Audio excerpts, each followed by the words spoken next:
हम लगातार पढ़ते हैं ब्रिटिशर्स हमारी कंट्री में आए, उन्होंने व्यापार के नाम पे यहाँ पर रूल किया, अपना पूरा का पूरा मनमर्जी चलाया और बाद में 1947 को हमें खाली कटोरा देके चले गए। क्या उनके आने से हमारे इंडिया को कुछ फ़ायदा हुआ? Is there any positive impact of British rule over India?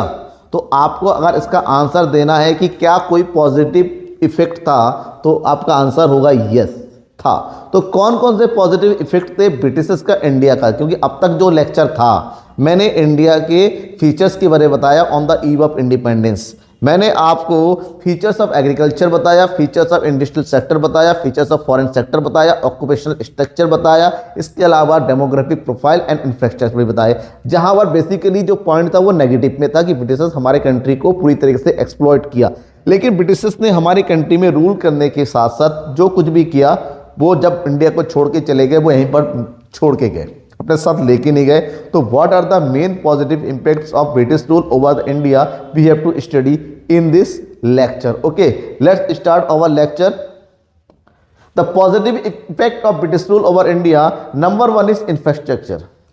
Britishers develop basic infrastructure in India to rule, not provide the basic facility to the Indians. They want to rule in easy way. वो India में अच्छी तरह से easy तरीके से rule करना चाहते थे and they want a easiness in their trade, ताकि इंडिया से वो रॉ मटेरियल इजी तरीके से ब्रिटिशर्स ले सके, ब्रिटेन ले सके और वहाँ से लाने वाला फाइनल गुड्स यहाँ पर बेच सके। इसके लिए उन्होंने क्या किया? इसके लिए उन्होंने रेलवे इस्टेब्लिश किए, उन्होंने रोड्स इस्टेब्लिश किए, हॉस्पिटल बनाया ताकि यहाँ के खुद को इलाज दे सके, क्योंकि ब्रिटेन जाके इलाज करना महंगा पड़ जाता था। स्कूल डेवलप करेंगे ताकि अपने यहाँ पर काम करने वाले पढ़े लिखे वो लोग क्या जो नौकर डेवलप कर सके, क्लर्क्स बना सके।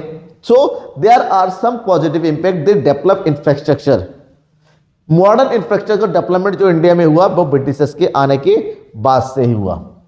Next one is commercial outlook of the farmers. Before Britishers our Indian farmers only produce goods and service for the self sufficience. वो सबसिस्टेंस फार्मिंग बोलते हैं उसको। इंडिया के फार्मर्स जो फार्मिंग करते थे they want to only fulfil their own needs, they don't want any type of income और profitability from the agriculture. So this is known as traditional outlook. But Britishers ने क्या किया? उनके outlook को बदलने का काम किया। They promote them, they force them to commercial farming. तो धीरे धीरे फार्मर को लगने लगा कि यहाँ अरे इस तरह की फार्मिंग करने से तो इनकम मिल रहा है। देन उनका आउटलुक भी धीरे धीरे बदलता चला गया। Then commercial outlook India farmer में डेवलप होना शुरू हुआ। Next one is new opportunities of employment. India में ब्रिटिशर्स ने न्यू एम्प्लॉयमेंट की अपॉर्चुनिटीज डेवलप किया। बेसिकली ब्रिटिशर्स हमारे जो इंडिया का इकोनॉमी था पूरी तरीके से एग्रीकल्चर प्लस हैंडीक्राफ्ट डिपेंडेंट था।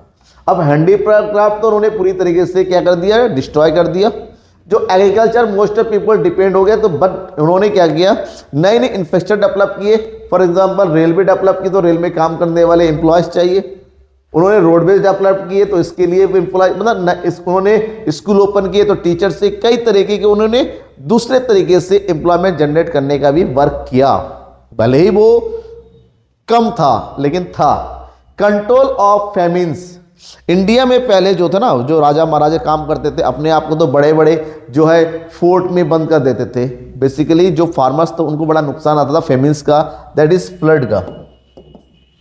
ठीक है ना, फ्लड बहुत ज़्यादा आया करता था।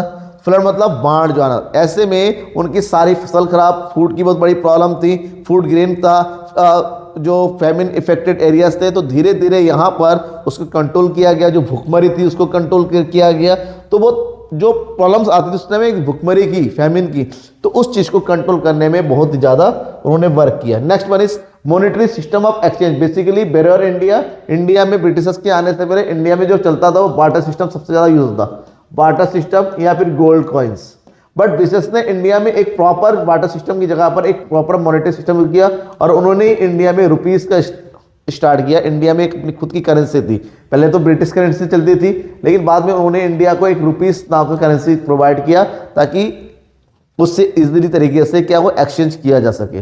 Efficient system of administration. पहले हमारे कंट्री में जो राजा महाराजा का चलता था, राजा जो बोल दे वही, राजा का बेटा राजा, चाहे वो अंधा हो चाहे काना हो।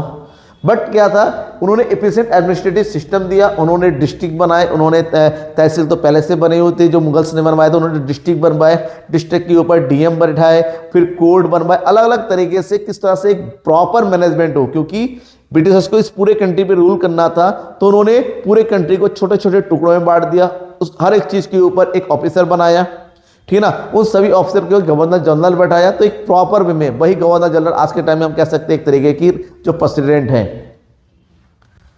Next is economic growth. British introduce the commercial agriculture and free trade with the help of Indians economic growth. Britishers के आने से इकोनॉमिक ग्रोथ थोड़ा हुआ, लेकिन अगर हम इंडिया के पॉइंट ऑफ व्यू की बात करते हैं, the economic growth was negative for the India, it is only positive for the British rules. British rule के पॉजिटिव में था, इंडिया के नेगेटिव था, बट इकोनॉमिक ग्रोथ थोड़ा सा बढ़ा क्योंकि एग्रीकल्चर फार्मिंग वगैरह में थोड़ा चेंज आना शुरू हुआ। Education system, they introduce the English education to develop the science और technology in India. They introduce the English education and they exploit our ancient on traditional education. उन्होंने जो एजुकेशन डेवलप किया ताकि वेस्टर्न कल्चर को develop किया जा सके, और most of they want to reproduce clerks for their work offices. जिनकी जो ऑफिस है उनमें वर्क करने के लिए क्लर्क चाहिए, तो उसके लिए उन्हें एजुकेशन, फिलहाल जो भी हो एजुकेशन का डेवलपमेंट तो हुआ।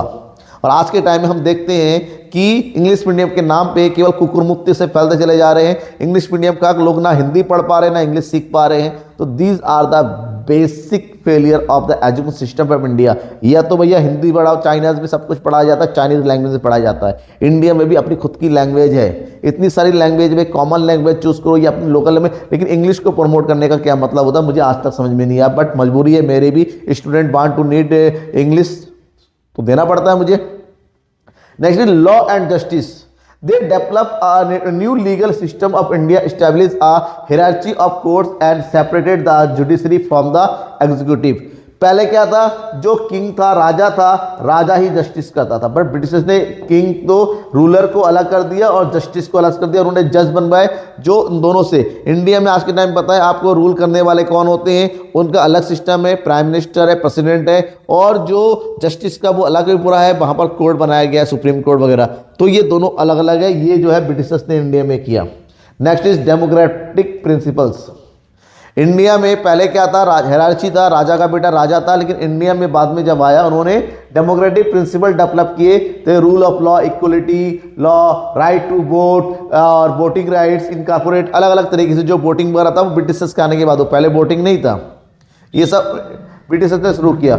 एक सोशल रिफॉर्म्स हुई, पहले इंडिया में बहुत तरीके से इविल्स थे, बहुत सारी प्रॉब्लम्स थी, तो उन प्रॉब्लम्स को ब्रिटिशर्स ने शुरू किया। जैसे for example window marriage Britishers ने शुरू किया, पहले नहीं था।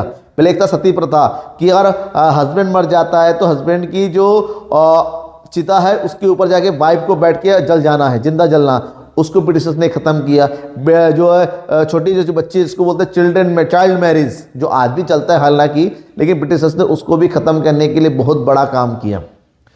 Protection from the external enemies. India को पहले इंडिया ओपन था, कोई बाउंड्री नहीं, कुछ नहीं, कोई जब चाहे जहां पर है इसका काम। तो पहले आउटसाइडर्स जो अटैक्स वगैरह बहुत है। ब्रिटिशर्स के आने के बाद इंडिया में आउटसाइड अटैक्स कर, क्योंकि ब्रिटिशर्स ने पूरा कब्जा वैसे ही कर लिया, वो खुद आउटसाइडर थे, बट किसी दूसरा कोई दूसरा बंदा इंडिया पे ना आए उस चीज़ की बहुत ज़्यादा प्रोटेक्शन उन्होंने किया। उन्होंने हमारे जो पूरी तरीके से बाउंड्रीज को Persia, Afghanistan and the western nation से क्या किया, प्रोटेक्ट किया। तो ये था कंप्लीट कि इंडिया को ब्रिटिशर्स के आने के बाद काफ़ी फायदे मिले। There are some positive impact. Basically उन्होंने इंडिया को खोखला कर दिया, खोखला करते उन्होंने जो दिया थोड़ा बहुत पॉजिटिव कह सकते हैं, कुछ दिया। बाद में हमारे इंडिया को आगे बढ़ाने के लिए वही उनका एडमिनिस्ट्रेशन और उनके इंफ्रास्ट्रक्चर ही काम आए। इसके अलावा कोई एनी डाउट है? Any doubt you want to download, आपको सैम्पल पेपर चाहिए, आपको प्रीवियस ईयर के सॉल्व पेपर चाहिए, आपको प्रीवियस ईयर के क्वेश्चन पेपर चाहिए, ऑफिशियल सैम्पल पेपर चाहिए, रिवीजन नोट चाहिए, इंग्लिश में चाहिए, हिंदी में चाहिए, then you can visit our website theeconomistguru.com and you can download anything just one click। अब फ्री ऑफ कॉस्ट, आपको कुछ नहीं देना है, फ्री ऑफ कॉस्ट आप कुछ भी डाउनलोड कर सकते हैं। तब तक के लिए थैंक यू एंड बाय।